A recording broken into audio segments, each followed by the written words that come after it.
श्री कृष्ण, राधे राधे, श्री हरिदास। स्वागत है आप सभी का। आप सभी को वैशाख मास के प्रारंभ होने की हार्दिक शुभकामनाएं। वैशाख मास मातम्य अध्याय पहला। मेष संक्रांति में स्नान का क्या मातम्य है। मुनियों द्वारा प्रश्न किए जाने पर श्री सूत जी बोले, हे ऋषिवरों, एक दिन भगवान ब्रह्मा जी के पुत्र महर्षि नारद जी से राजा अम्बरीश ने पूछा, हे ब्रह्मन, आपने धर्म के तत्वों से विभूषित समस्त श्रेष्ठ मासों के मातम्यों का वर्णन किया है। आज आप समस्त मासों में श्रेष्ठ वैशाख मास के मातम्य का वर्णन करने की कृपा करें।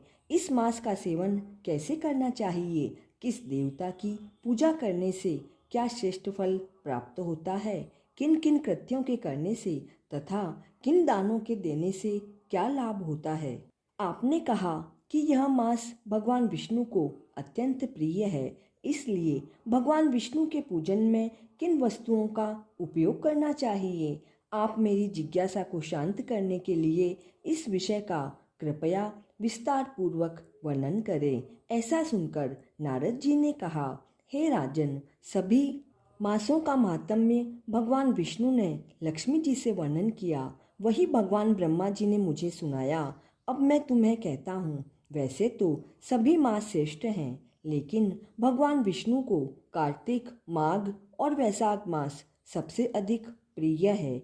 इन तीनों में भी वैशाख मास को अधिक श्रेष्ठ माना है, क्योंकि इस मास के सेवन से प्राणी की समस्त अभिलाषाएं पूरी होती है।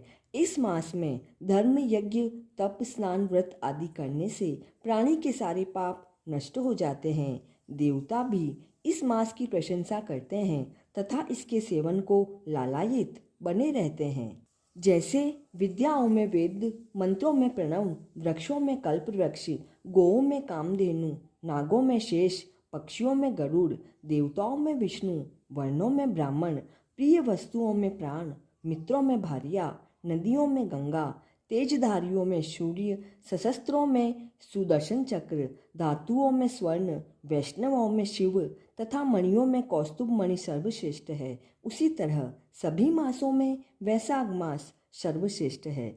यह मास भगवान विष्णु की भक्ति उत्पन्न करने वाला है। वैशाख मास की मेष संक्रांति में सूर्योदय से पहले जो प्राणी स्नान करता है, उससे लक्ष्मी जी सहित भगवान विष्णु अत्यंत प्रसन्न होते हैं। जो व्यक्ति वैशाख मास में मेघ राशि के सूर्य में प्रातः स्नान कर भगवान की परिक्रमा करता है, उसे 100 राजसूय यज्ञों का तथा 10 सहस्त्र अश्वमेघ यज्ञों के बराबर का फल मिलता है। वह समस्त पापों से मुक्त होकर भगवान की कृपा से वैकुंठ धाम को प्राप्त होता है। हे नृपश्रेष्ठ, यदि प्राणी वैशाख मास का सेवन करने के लिए किसी तीर्थ में ना जा सके तो उसे अपने नगर के बाहर किसी जलाशय के जल में स्नान करना चाहिए।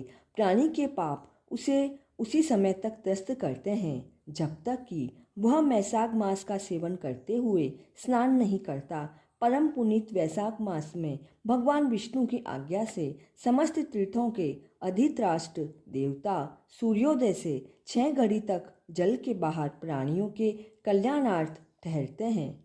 जो प्राणी इस समय तक भी जलाशय में स्नान के लिए नहीं आते, वे शापित होते हैं। हे राजन, धर्म के अनुसार वैशाख मास में स्नान करना सबसे अधिक महत्वपूर्ण कार्य है। स्नान करने से भगवान प्रसन्न होते हैं। जो वैशाख मास में स्नान नहीं करते, वे हतभागी हैं। तो इस तरह वैशाख मास मातम्य का पहला अध्याय पूर्ण हुआ। वैशाख मास में सुनी जाने वाली सभी कहानियों का लिंक आपको डिस्क्रिप्शन बॉक्स में मिल जाएगा। भगवान विष्णु की भक्ति देने वाले इस वैशाख मास मातम्य के पहले अध्याय को अधिक से अधिक शेयर करें और चैनल पर नए हैं तो please like, share and subscribe this channel. Shri Thakur ji वैशाख स्नान पूर्ण करने में हम पर आशीर्वाद बनाए रखें, इसी मंगल कामना के साथ। जय श्री कृष्णा।